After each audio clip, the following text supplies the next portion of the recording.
Hello. Gentlemen, ladies, etc. How are you all today? Yeah, it's a day. Yeah, you're having a day? I'm having a day. How are you, man?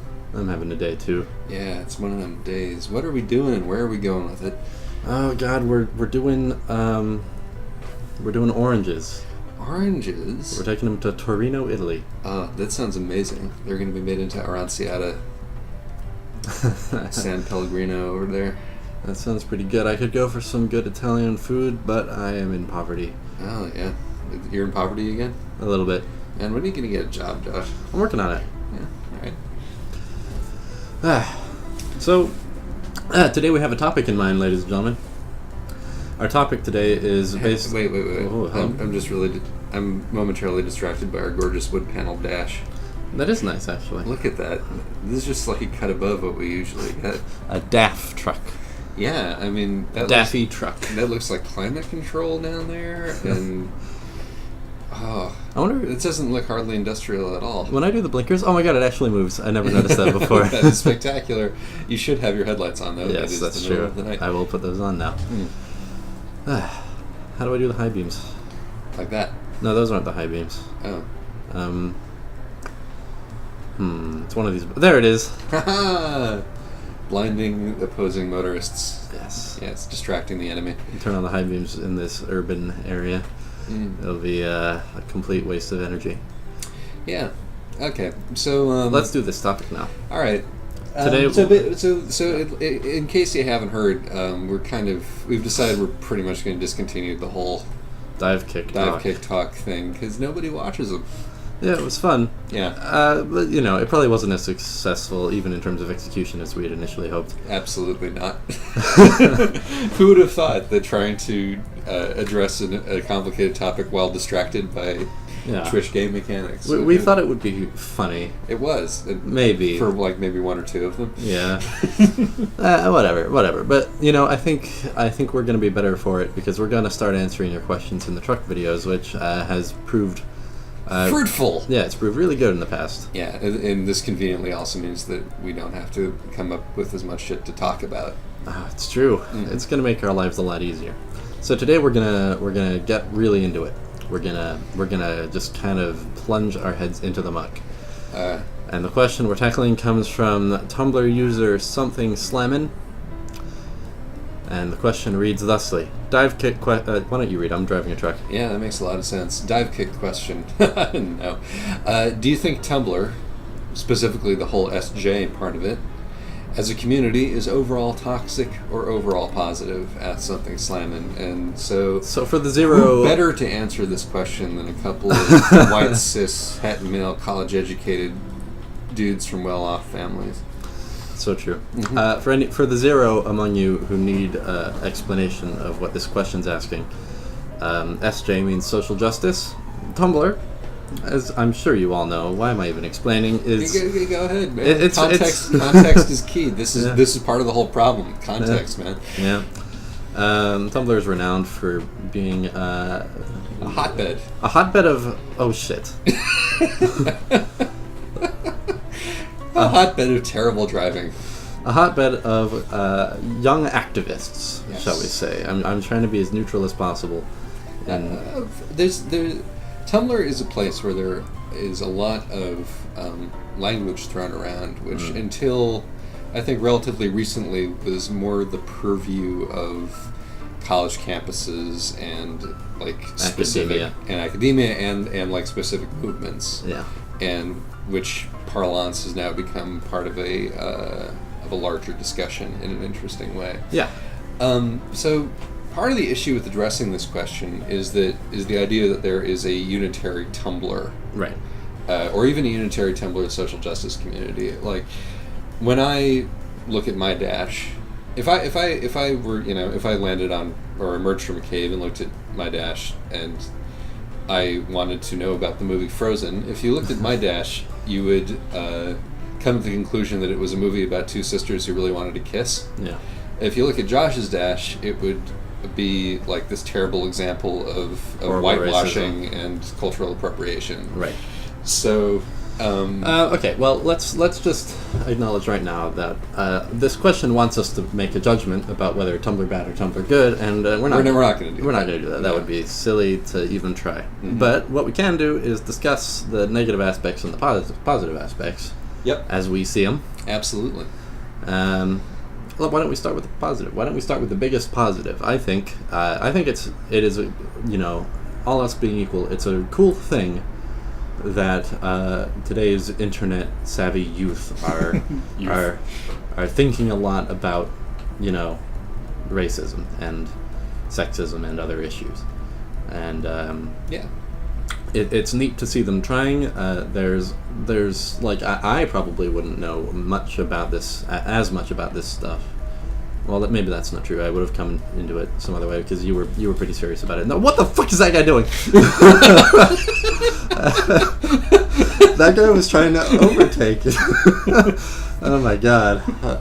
Did I dodge that? I think I. Yeah, you did. Good job. You didn't even hurt your oranges when you sideswiped before.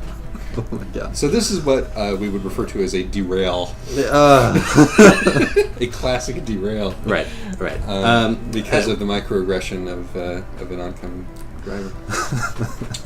As I was saying, there's definitely a raising awareness that's happening, a raising of awareness, and there's definitely some amount of learning which is being done, and that's cool. There's definitely a lot of information out there and a lot of opinions being shared, which is good.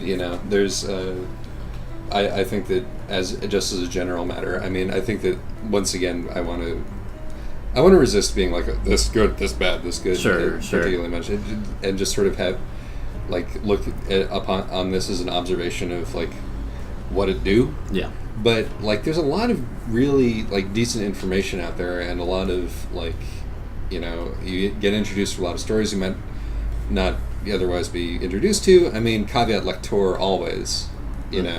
It's when we get into the problematic aspects of this.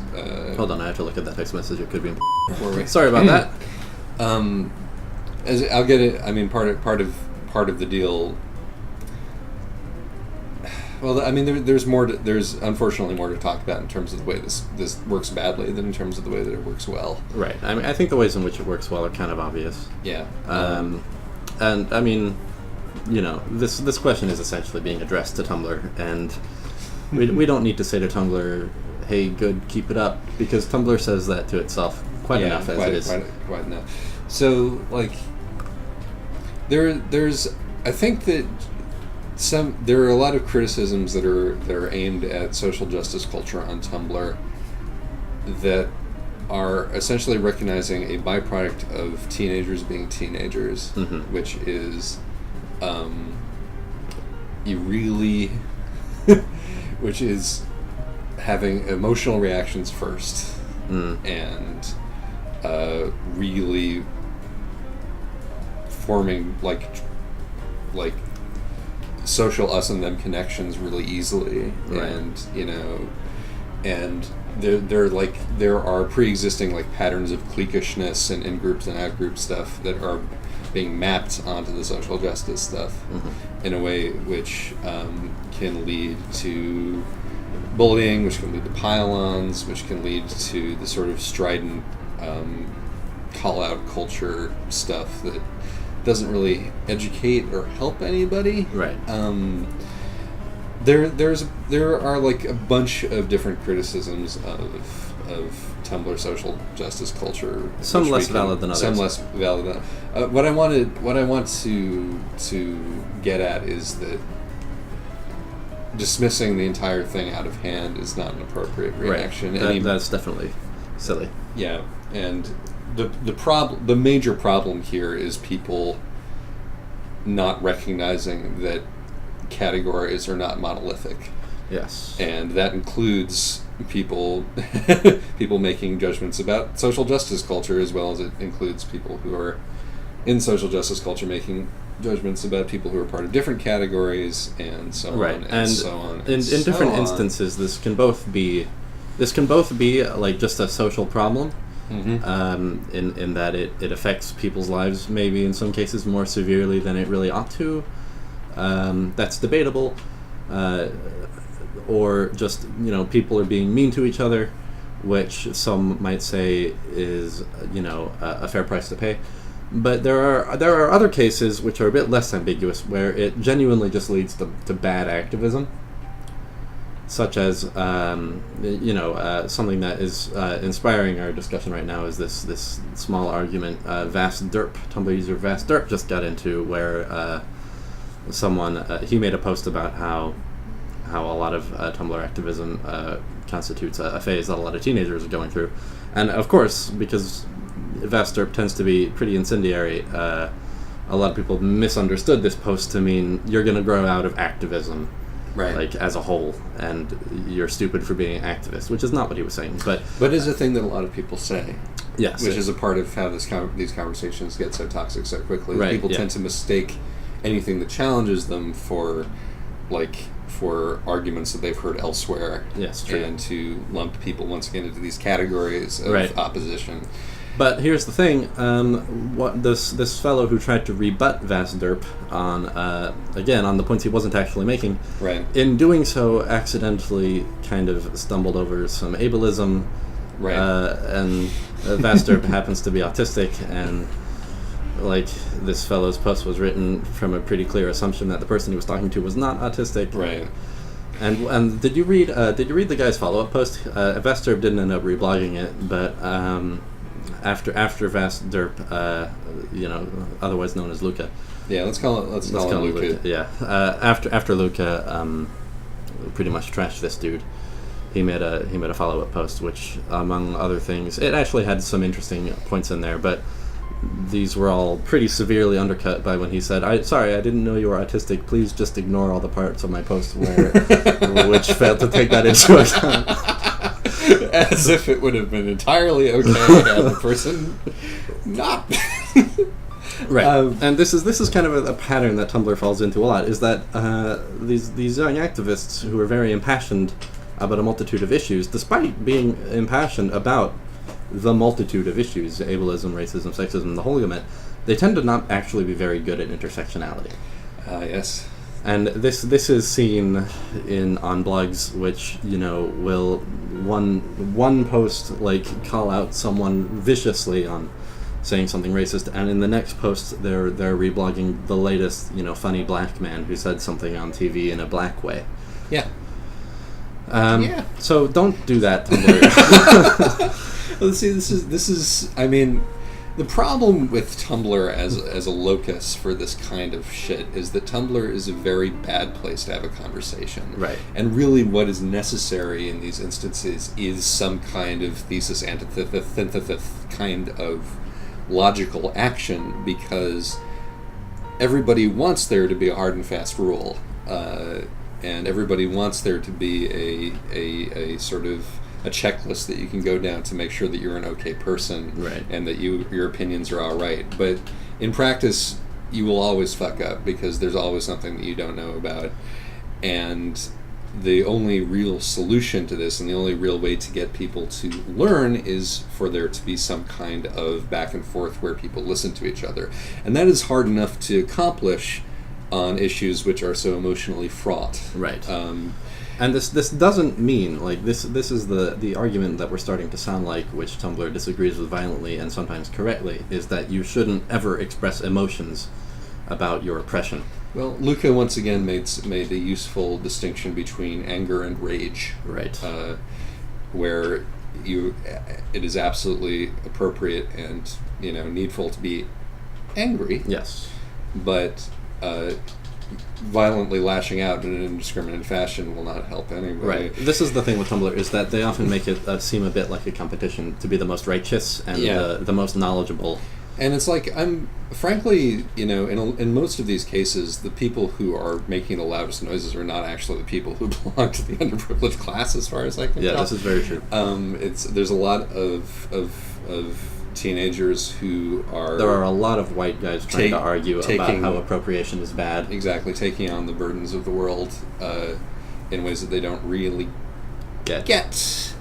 And the point that I was making was not that you should never was not that you should never talk about this sort of stuff, but my opinion was exactly, yes, you should talk about this stuff, and a certain amount of like passion is of course required because these are important issues. But if you're that passionate about it and it doesn't actually affect you, maybe you would be better served by taking a more measured tone. And also, the original point that I was trying to make was that Tumblr is a really poor platform for anything that requires back and forth, because it's not designed to do that. It's designed essentially to be a broadcasting station. Tumblr is only ever really designed to go one way, and the way that reblog chains work is that people end up having conversations which are completely unrelated to X and Y. People end up responding to things that you said 3 months ago. People end up, and it's often like unclear where a conversation has gone since the cross section of it that you happen to be seeing, which results in things like someone who like totally realizes why what he said was fucked up, and continues who's still getting to get angry torrent of abuse for like months thereafter as people continue to discover his original the one thing post. he said one time. And we say he, of course, but there is absolutely no guarantee. And as a general matter, white women get called out for this kind of bullshit a lot more than white men do, I've noticed. That is interesting. There's no anger as a category. There's no social justice anger except like the social justice anger that is directed at white women, I find. Which is a little fucked up in and of itself. But this is funny because the category that gets the most hate hypothetically is the white cishet man. But the white cishet. There's all those posts making fun of hypothetical white cishet dudes, which people do take issue with. I personally actually don't really take issue with. I don't either. I find that the benefits of being a white of being that really outweigh any kind of flack that I can get. Right. I mean, I guess the criticism, other than the criticism, which isn't this hurts my feelings and therefore it's oppressing me, is more that this is probably going to alienate some people who might otherwise have become interested, and maybe that's true. But I think that as a general matter, we can agree that dehumanizing rhetoric is a bad thing, no matter who it's aimed at. But by the same token, there are people who are like, you can't say that to me, or you're exactly the same as the people you're in. Like, no, it's not exactly the same. And those people do deserve to be told why they are wrong. The other side of this coin is that it's definitely like if you're looking at all the mistakes Tumblr sometimes makes and then say to yourself, wow, Tumblr is a shit heap and all these people are doing it wrong, you're kind of on the wrong track. Like something that you hear people say a lot is like Tumblr ought to, as a whole, just calm down and explain things rationally. Oh, Tumblr, you've reacted to my joke again. Yes, as if it was not some individual Nimrod on Tumblr who did that. Right. And the thing is, like, maybe in the best of all possible worlds, it would be best if Tumblr could collectively calm down and explain things rationally.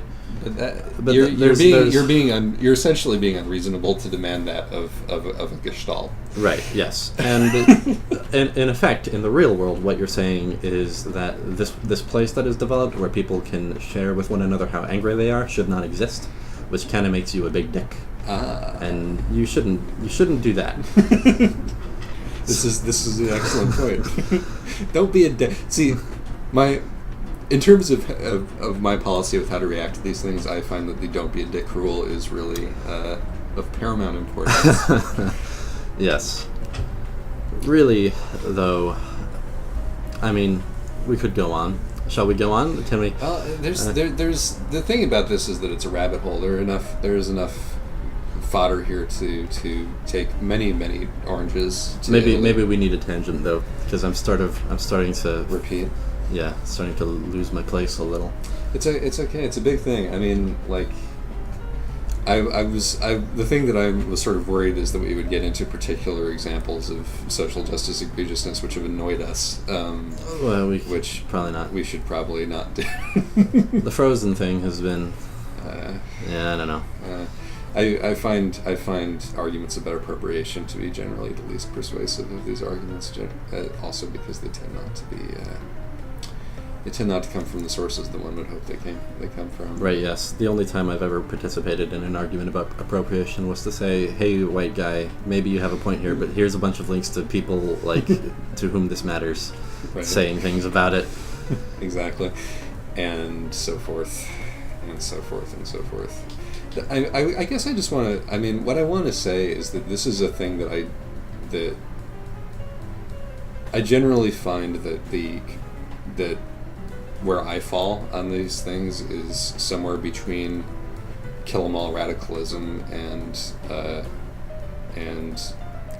like there is a place where you can be like where you cannot be entirely acceptable to anybody on this issue, and I think that's a fine place to be because there is a back and forth and a give and take in all of them, and you should resist any ideology where you can read your response to a given thing off of a cheat sheet. Yeah, this is true. Essentially, there are always circumstances, and you ought to pay attention to the fucking circumstances, or else you'll end up accidentally being rude about somebody's disability. Right. The thing with Frozen, I do want to bring up. It's like a lot of the white kids trying to argue that Frozen is a racist movie, which it may or may not be. I want to be clear. I ain't seen it. Yeah. Same.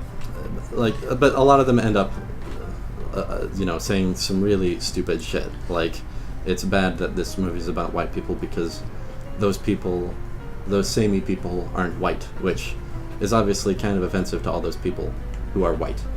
Like, those samey people who are actually white. Like, Tumblr has this, it sometimes has a tendency, I should say some parts of Tumblr have a tendency to not do the research about what they're talking about, and this tends to be offensive. Yeah. But it tends to cause you to say some really stupid shit about somebody. So my general,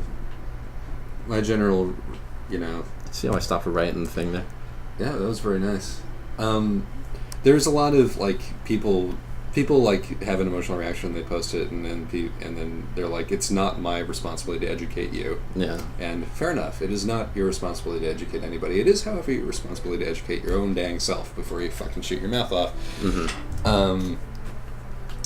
It's not my responsibility to educate you might be a pithy thing to say if you're right. Yeah. But that term is not always deployed when you're right. That is correct. Like, doing the research, never a bad thing. And this does lead, there is a certain aspect of Tumblr that seems to refuse on grounds of righteousness to do research, and this is obviously bad. Yeah. Don't do that. There's just a few things you shouldn't do.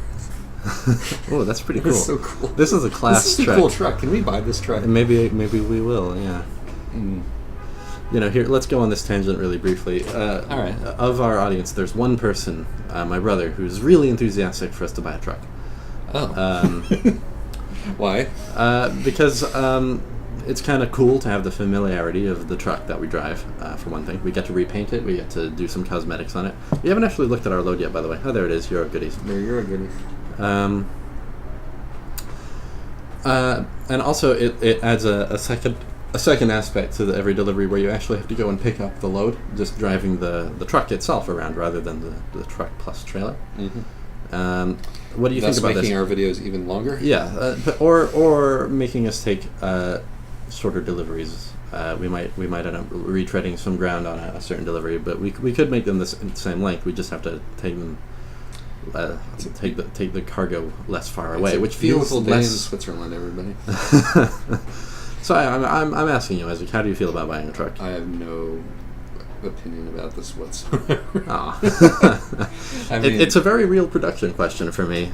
Yeah, no, I think that you should consider it more. I mean, Josh is definitely the one of us who's more up on. He's the one who picks out the music sometimes with my input and all of this, and I think you should consider it from a production angle and then make the choice that you deem the best. Well, okay, It would be nice to be able to, like, put awesome flame decals on the truck. We have to buy those for real money. Oh, Headlight usage offense. Fuck you. God damn it. You screwed up. Yeah, I've screwed up. I have basically decided not to do it, but I wanted to see if you would disagree with me. No, I like the sort of wandering Ronin thing that we're currently doing. Yeah. Any truck, any time, any place. Okay then. Yep. Also, if I end up taking the wheel and wrecking our truck. No, that would be tragic. We'd actually, I'd probably end up paying more for it. Yeah. We'd have to pay for our own gas, not that it matters. Like, we've built up a huge surplus of euro dollars. That's what those are called. Yeah, they're called euro dollars. They're the dollars of Europe. That's what you spend at Euro Disney. Euro dollars. Anyway, any thoughts? Any further thoughts on the Tumblr thing? Well, we didn't really come up with anything else to talk about in this episode, which may have been a mistake. A strategic error. Yes. I thought, well, of course this conversation can sustain an entire episode. It definitely could. But in fact, I think that it turns out that if we do that, we're going to end up, hating ourselves. Yeah, that's true. And also the likelihood that we're going to say something terrible by accident is... and so here's another lesson, is that you can always shut the fuck up. Right. But... You can always shut the fuck up, ladies and gentlemen. Yeah, it's always an option. Honestly, always an option. Not necessarily a bad one. All right, well, that's the end of this Trucks episode, ladies and gentlemen. Oh, God, I've done it. I did it. I hoist myself by my own petard in the exact same sentence where I was warning us about petard hoisting. Okay, let me clarify what I mean by that. Sure. Is that if you don't actually know anything about the topic under discussion, and this is directed specifically to people like Josh and I, the bloviating set, the people who, for some reason, people are paying attention to us doing this, like a few people at least are paying attention to us doing this Truckcast, despite the fact that we have no, we have no credentials in any regard. besides, hopefully for people like us. If you don't know anything about a subject, you don't need to feel... You don't need to feel obligated to prove yourself right by figuring it out. Right. That is definitely something that happens. You really don't need to enter into a discussion of something where you don't have a background. The world will continue without your opinion. You can feel free to enter into oh my God, it's a tongue twister. Feel free to enter into the debate or into the topic. You can feel free to enter into the discussion in the form of a question. Yes. This is it sounds obvious, but people don't do it. Some people really don't do it. They will say well, I don't know a whole lot about this, but it seems to me... Yeah, here's what I think. Right. Which is essentially how I got through college. Yeah, I think people learn to do this. It's kind of a survival strategy in a lot of places because people notice you if you talk and they don't notice you if you don't. Definitely. I mean, this is how you're supposed to write essays to get a good grade, right? Right. But it's not actually a great strategy for... It's not actually useful for discourse. It's a good one if you are viewing this as a game that you can win, but it's not. No, it isn't. Yeah, I mean, and I completely understand the impulse to view it that way, but it's not. So, in conclusion, please keep being activists, by all means. Absolutely. We just encourage you to be considerate about it, to do the research, and to not think about it as a game where you can win or lose points. Yes. Unlike Tumblr itself, which is totally a video game. Absolutely. Not as good a video game as Twitter. Yeah, no, the mechanics are a little clunkier, but... Yeah. All right. What else is going on, man? Oh, do we have any other asks that are built up in the pipeline? I think I think that I did have one. Let me take a quick look at the old inbox here. Well, here's an ask I have. Sup, so I found a way to get a ton of followers and make your blog super popular. For some reason, it will not let me post links, but here you go. Follow hype, parenthetical.com. Cool. That sounds great. Good for you, huh? Good for you.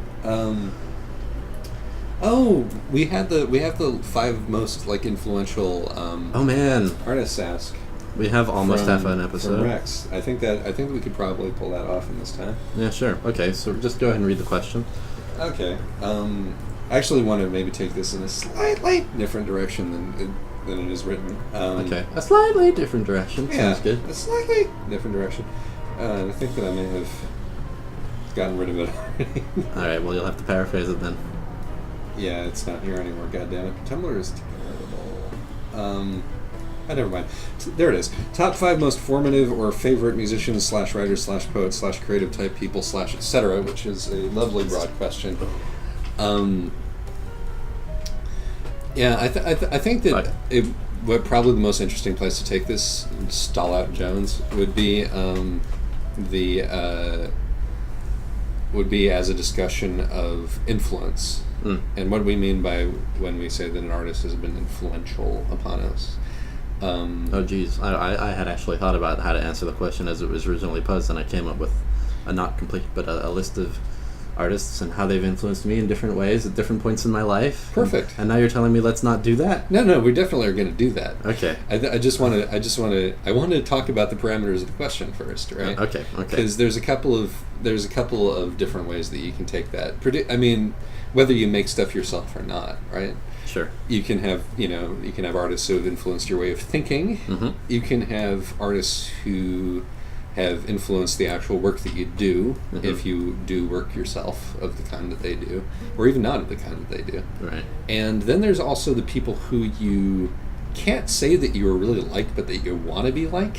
I think it's fair to also say that your heroes have an influence on you in terms of like a point to aim for, even if you don't find yourself totally measuring up to that point. But I'm going to start at a very formative level. All right, and I'm going to identify the author who made me want to be a writer. Sweet. I don't know if I could do that. Go for it. Douglas Adams. Douglas Adams, what a good choice. Yeah, back when I was really young, I just loved The Hitchhiker's Guide to the Galaxy, and I also later on read some of his more expository work. He wrote a number of great essays. He's not really known for this, but after he died, I read the book The Salmon of Doubt, which is just kind of a collection of Douglas Adams' ephemera, and that book really turned me on to writing because he was so clever and so right about things. Yeah, some things. Yeah. I mean, to me at the time, it seemed like he was so right about things. Yeah. I haven't read him in a long time, and I can't actually specifically think of anything he was right about or that he was wrong about. But by the time I read that book, I was getting a little bit disenchanted with the kind of witty atheist thing. Which sure. That's really how he it and Stephen Fry and but regardless, he was a smart, clever, cool dude. Right. I almost have never written anything which is. That's not true. Back when I was really young, I did this kind of fantasy comedy stuff, and that was actually the first stuff I wrote, and I was okay at it for my age, at least. Partly, obviously, because I was the only kid at school, even trying to do that. But that gave me a thing that I was doing, and it was a talent that I cultivated, and that was just really neat. Cool. I think that's a good one. Like, it's interesting. Douglas Adams. I mean, as long as we're on the subject of Douglas Adams is interesting to me because he was at once this like incredibly humane. You could sort of feel like this sort of humane, caring personality coming through his work, and every time anybody like talks about them, they talk about how nice he was and how generous he was and sort of how goofy he was.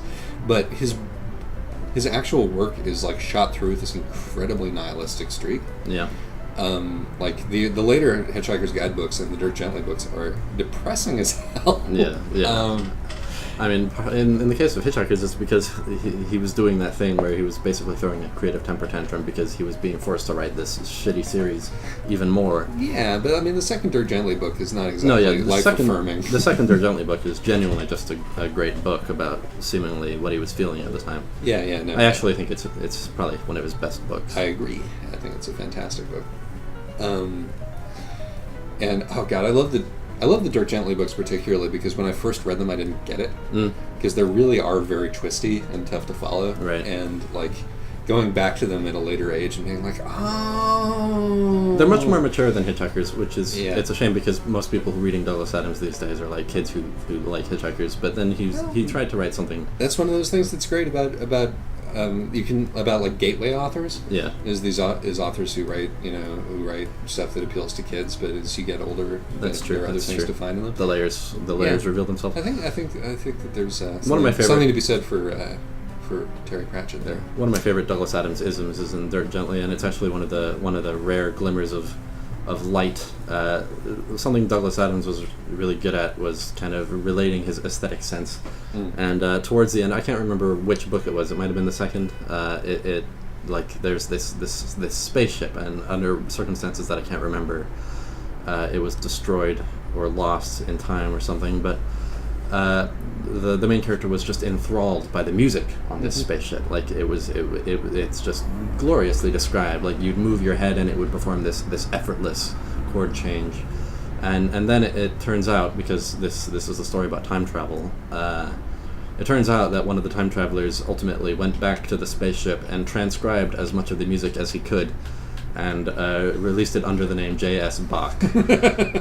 And there's a cute joke. He says like, "There's no way that like a single human being could have written all of this music." No one's going to believe it. So this is not a perfect plan, but at least we have this music. And that's just a lovely little thing. It is, and the sofa. I love the fucking sofa. The sofa that like the one lodged in the staircase. Oh, I was thinking of the one in Hitchhikers that takes them back from primitive Earth. Eddie's in the space-time continuum. A lot of couches in Douglas Adams. Dude loved a nap. Anyway, let's not linger too long on Douglas Adams. Yeah, we haven't got that much. Jesus. Switzerland, man. Too many fucking hills. Switzerland. Belgium, man. Anyway, Can you think of any formative influence on you like that? Yeah. I mean, I've basically wanted to be a writer as far back as I can remember, because it was clear that I had a talent for words, even as like a tiny tot. But actually, I was going to talk about Harlan Ellison here, because it's sort of like this. Not only does he have a similar like, boy, he really wanted me to he really wanted it, made me want to write a certain way thing. And also in that it's interesting to look back on your formative authors and be like, well, knowing what I know now, I kind of actually reject you. And as I do kind of for Harlan at this point. One of the things about growing up nerdy and reading science fiction is that you have to do a little bit of pruning in your own back catalog in terms of stuff that you can like actually stand up and recommend, because there's a lot of like not particularly shiny opinions scattered throughout there. So like, what was the influence that it had on you? Harlan Ellison's polemic, particularly, really like I became an editorial writer for my high school newspaper, basically because I had been mainlining Harlan Ellison's criticism, his TV criticism in The Glass Teeth and The Other Glass Teeth, which I can unreservedly recommend, because you have to like keep in mind that this is an openly sexist dude writing in the 70s and losing his mind, and basically seeing the fall of Western civilization in television. Right. But it's hilarious. And it like, even if you sort of like, if you were to read this as a novel about this guy like who's writing these essays, I think that there would be a lot to enjoy in it. That gives me more to say about Tumblr, but let's not. It does, actually. My number one rule, which is that you can like things that are problematic. That does seem lost on Tumblr sometimes. But if you defend them, you should, without acknowledging that, you're a dick. Right. Okay, there we go. That was nice and concise. Yeah, that's... you are allowed to like things that are problematic, but you have to acknowledge that they're problematic. But anyway, so his particular like absolutely over the top screeds led me to write like oh, gorgeous, pretty much unearned invective against like the school superintendent and all of this stuff. Who he, having apparently read my articles when I graduated, handed me my diploma. He said, "Happy now?" That's pretty great. Which is pretty great. They did a set of caricatures of the writing staff that year, and I was a dude with like this enormous cloud of hair, which is what I wore in those days. I was wearing a tiara that said "Everything's bad" on it. But yeah, no, Harlan, besides being he's a good writer's writer in the sense that he's a good writer he's a very good pyrotechnic writer of shiny sentences, which is not the same thing as being a good writer. But it's a skill involved in good writing. It's a skill involved in good writing. It was the skill that I had, and that I was the most, and that I was certainly the most clearly attuned to than any of the other disciplines of writing. And so I responded to that. Sure. And that's that.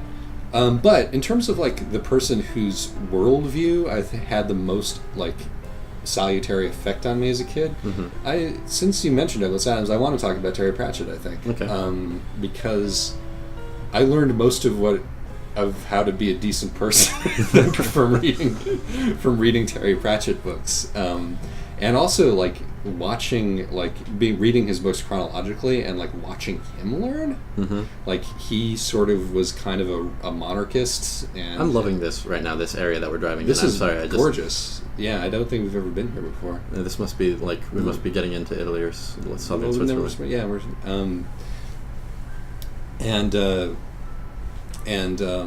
He sort of started out as a royalist. His early like gender stuff and race stuff in his books is not super fantastic, and like he struggles with this throughout. But the ways that he thinks, the ways that he goes forward, and like makes these good points in funny ways, and sort of gently brings you along into thinking about gender and thinking about race and class. And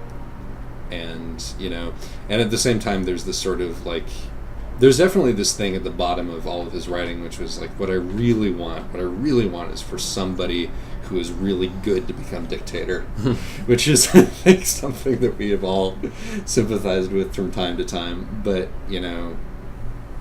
at the heart of it, I feel like a lot like he has had a pretty deep impact on just the way that I think of what's good and bad and decent in the world.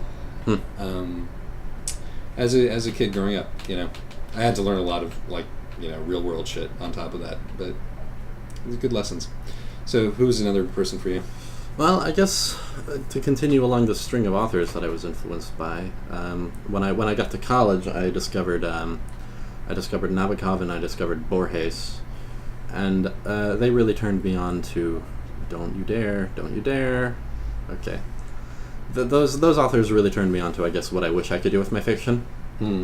And what I sometimes experiment with is just making it really, really, really based on ideas. Like, I discovered them at a time when I was kind of feeling disillusioned with fiction. And I still kind of feel this, but I was feeling disillusioned with fiction because I always wanted my fiction to mean things. And it had occurred to me that writing essays is a much better way of writing things that mean things, because you just get to say what you mean and you get to convince people why it's right. But Borges and Nabokov have a way of, Borges more so, have a way of writing just this really brainy fiction, which doesn't always have a meaning to your life, but it does, just completely invert the way you think for a little while, which I thought was so cool. The end. That is cool. It's interesting to me because I've always felt that my impulse is to write way too much in my head and to be way more a writer of ideas than and it's always been my goal to actually have real characters because it's something that I'm bad at. Right. But the whole being an influence as being somebody who you sort of aspire to. I want to talk about Ian MacKaye of Fugazi and Minor Threat and Embrace and a number of other bands. The Evens, Egg Hunt, if anybody remembers Egg Hunt. Ian MacKaye, for those who don't know, was the founder of Discord Records. He basically invented the straight edge movement when he was in Minor Threat. Because he was a teenager who was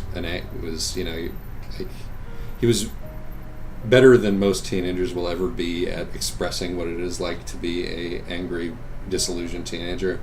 And one of the things that he was all about was, as he said I fucking don't remember what the song is called in the classic song. Don't drink, don't smoke, don't fuck, at least I can fucking think. This sounds sort of hard for me to... Well, okay. He was like 17. Yeah, sure, right? Sure. But then he grew up to be this guy who not only made this incredibly good, challenging, work heavy, they really worked at it and made it, and they practiced hours and hours and hours and hours a week. They never charge anybody more than $5 for a show. They never made merchandise. They their albums were always sold for like $9.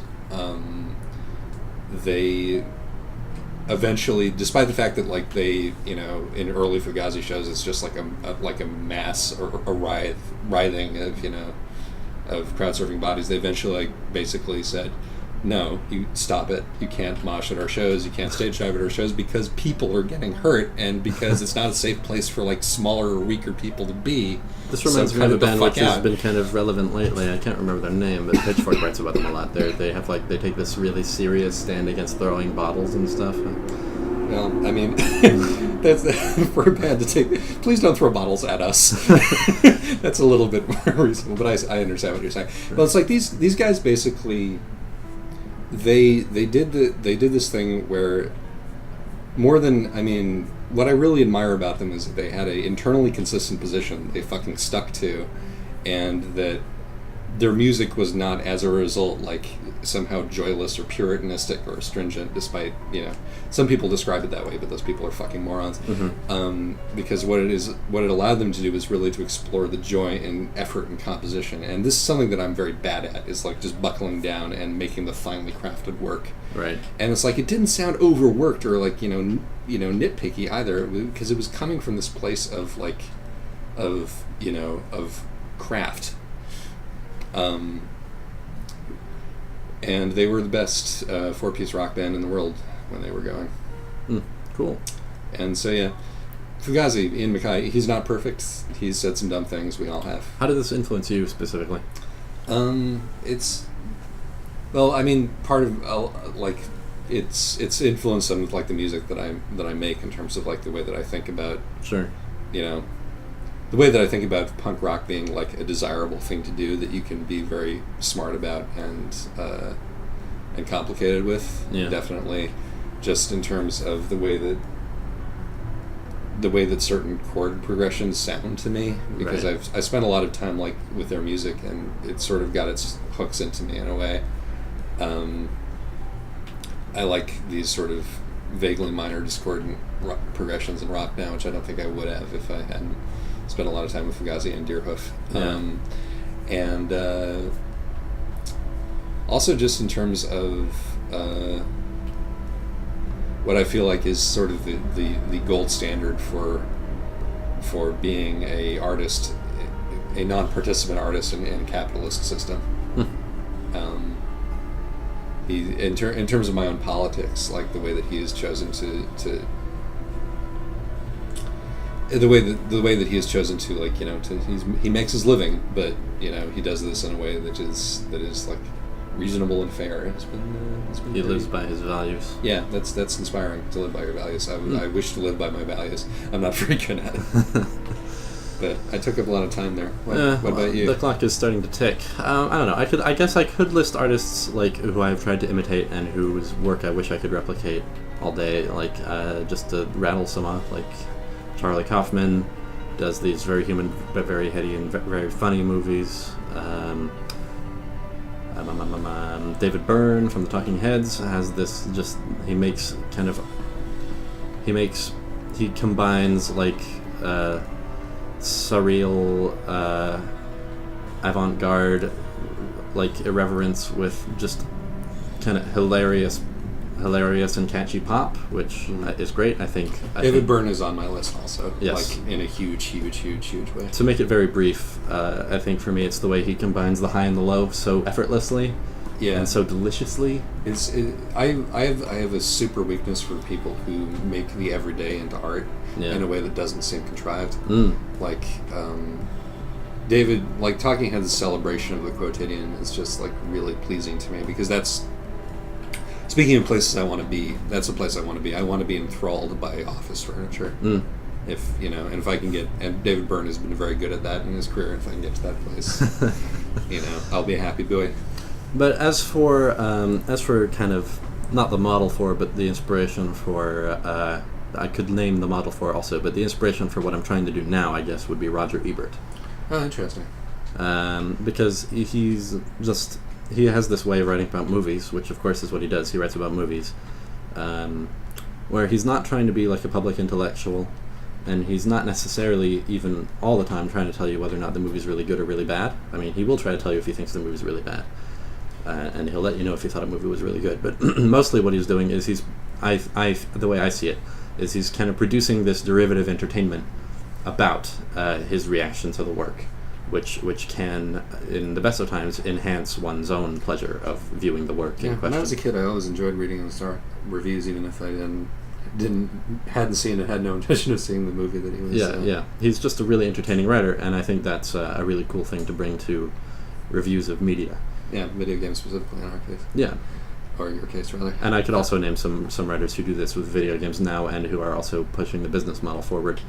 But I'll just give you their names: Lee Alexander, the guy from Errant Signal, and so on. It's this whole collective. Right. There's I would, in terms of like people, I've I've tried to emulate this and it didn't work out very well, but maybe I'll get back to it someday. Studs Terkel is like one of my heroes. Who's that? Never heard of him. I have this thing where I have a deep love for like serious, crunchy old lefties, of which he was one. Studs Terkel was a collector of stories. He was an interviewer. He interviewed the common people and put their words into books, like classics like Working and The Good War, which are basically oral histories. Cool. He just went around with his tape recorder, and like for decades and decades and decades. He was active essentially from the 1920s up through the 80s, talking about the Great Depression, talking about World War II, talking about what it was like to just be working in America.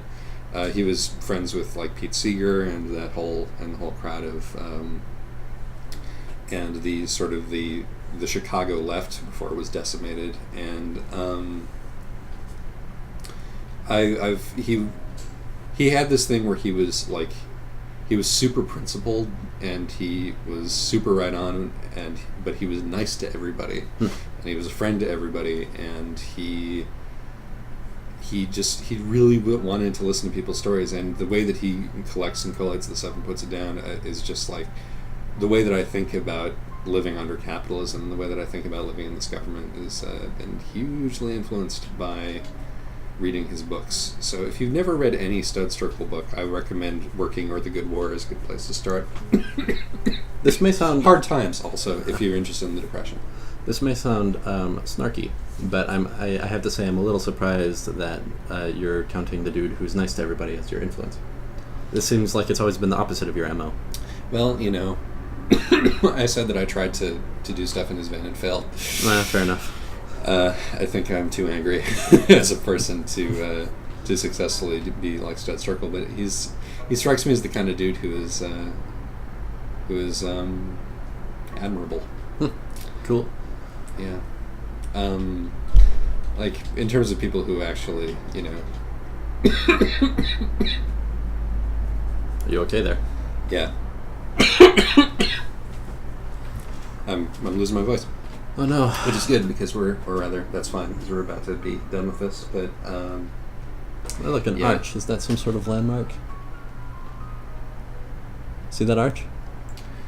That's not an arch. That's the Capitol Dome. Oh, that arch. Yeah. Oh yeah, I guess it must be. I don't know. Yeah. It looks kind of like that one in Australia, but not. Looks kind of like that one in St. Louis. But yeah, no, I think I actually did get to talk about most of the people that I wanted to talk about. I only Bernie and Kai. The one I missed was Werner Herzog. Werner Herzog, for you, yeah. Werner Herzog writes just amazing documentaries. Produces amazing documentaries. And also films of fiction. Everyone should go see Bad Lieutenant. I'm not gonna be able to park this truck. Do you want to read some poetry? Yeah, let's grab something.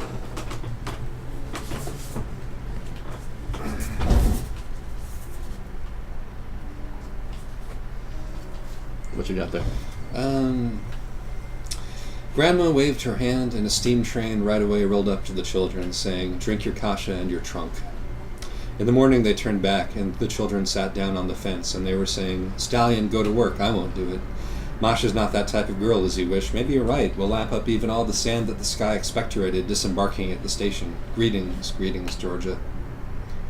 How can we get out of here? Just past that big thing. Not the fence so much, Eldrin. The Paleandra grew and grew, and swooping down upon the train cars washed up the wrong guy, not the one who was frightened by the eel and surrounded it with 7 oxen who from his pocket took the money, drab grey money in his face. That's how it went, and decay followed. All is soup, Auntie said. All is sparrows, said the dead man. Even the body's gone downhill, chirping in a friendly way, but also looking slightly bored and seeming to go backwards. The children heard the morning mass as they put it on their backs through the apron ran a mouse, tearing shoulders both apart, while the Georgian woman on the stoop harangued, and the Georgian stooping down under the mountain with his fingers combed the dirt. 1926. That is an incident on the railroad, and we're back to Carms. I'm doing almost pretty well. Almost. Cool. I could have had it that time, but I didn't. Here we go, guys. I'm gonna get this. You just wait. Any like house cleaning notes in these final seconds? Thanks for listening. Yeah, thanks for listening as always. It is slightly baffling to me that you do, but I do appreciate it. And wow, that's looking. I did it. Oh, you did. You beast. I thought it was really good, actually. I kind of began to uncover some principles there. And we did an excellent job, despite like sideswiping that guy in the first. Forgot to turn our headlights on one time, but no, that's whatever, man. Whatever, man. All right, guys. That was a little bit compressed, but I think we got what we wanted to get across.